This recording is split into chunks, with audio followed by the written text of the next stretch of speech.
Dave, the first trade thing we got, Victor Oladipo news, and not only the teams, like the three teams that the Indianapolis Star, it's J. Michael of the Indianapolis Star, where this is coming out, where apparently the Knicks, Heat, and Raptors are all in the mix to acquire Victor Oladipo. It's this little nugget from J. Michael that got me going, huh? And the exact quote is, as my Twitter loads it up, it happened versus the Toronto Raptors. It happened versus the Miami Heat. It happened versus the New York Knicks. Can I come play for y'all? Or some iteration of that puzzling statement.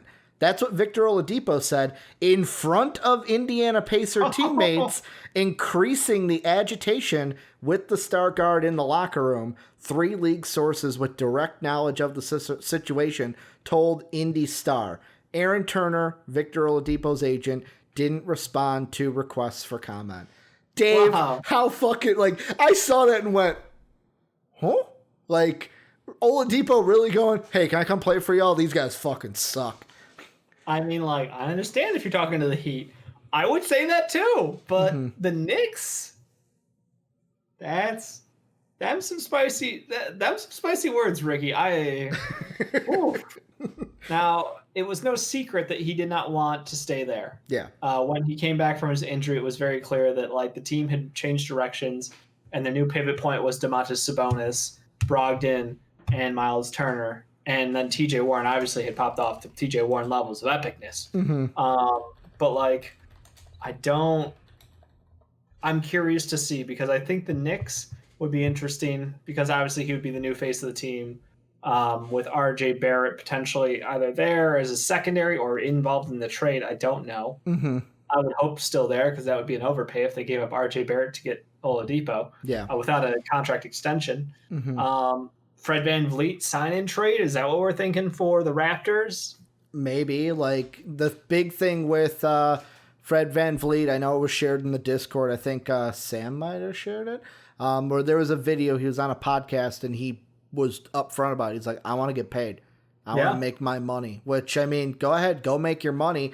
Because I'm gonna offer you a bag. Like, Fred VanVleet could also be one to where it's like, he could be that one where it's like, man, he got that big contract? Really? Like, not Timothy Mozgov levels, but like... Not Luol Deng levels? Not Luol Deng levels, but like still that like, man, they really shouldn't have paid him all that money. I could see that happening, although Rockford native, let's go. Want to see you do great things in the NBA around the Chicagoland area. I know Rockford... He's a big shot taker. Chicagoans are going to say Rockford's not Chicago, but fuck it, it's the area. We got to bring the guys in when they're in the area. Chicagoland area?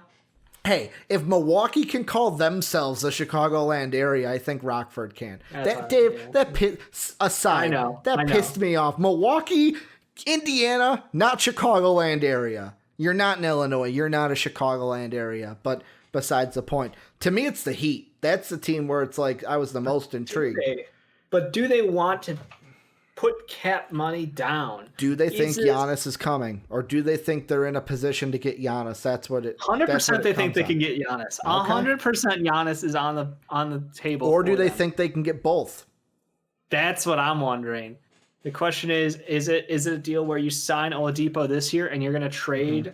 Do you trade Kendrick Oladipo Nunn, Tyler for Hero, and a pair of firsts for Giannis next year? Maybe. Is that a deal that would work? You know, is that something where you have a front three of Jimmy Butler, Victor Oladipo, and Giannis and Bam? I mean, that's kind of cool. Their spacing is awful. They're just all on top of each other. No one can shoot threes there. It's a nightmare scenario. But in my head, the 3 names on the same team would be fun. You know? Yeah. So that's my concern. Is like, yes, they could go get him. It depends what the price is. If it's a very low price, because the Heat can point at the injuries and they can point at the contract length right now and be like, I mean, like, really, how much do you want for this guy at this point? Like, he's on a down year. He's coming off of an injury. We all know who he is. We all know his weaknesses. Like, you know, he doesn't want to be there clearly. So, like, why would we give you a lot for him? Can I ask a dumb question? Sure. For Oladipo, depending on how the negotiations go with Goran Dragic, could there be a sign and trade situation where it's like, I want to say Goran the 20th for Oladipo, but at the same time, if I'm the Heat, is that too Goran's much? more valuable. Yeah, that's the thing. I would say Goran's more valuable than okay. Victor Oladipo, and I'm going to get crucified for it. Okay. But I just like, other than that, it's like, if I'm the Heat, it's like you said, what do I want to give up for Victor Oladipo? Because I'm not giving up Tyler Hero. no. I don't know if I've even give up Robinson or none. I would move none. Okay. But yet again, how much more would you have to give up to? None, 20, and a future protected. Okay. Let me see contracts.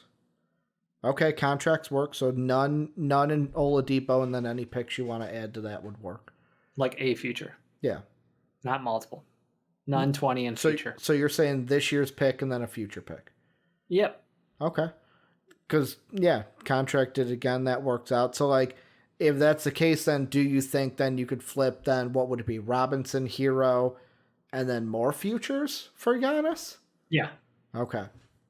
Yeah, like basically just mortgaging out long term. Mm-hmm. The whole thing is if you can get Goran, Oladipo, Jimmy, and Giannis and Bam on a roster together.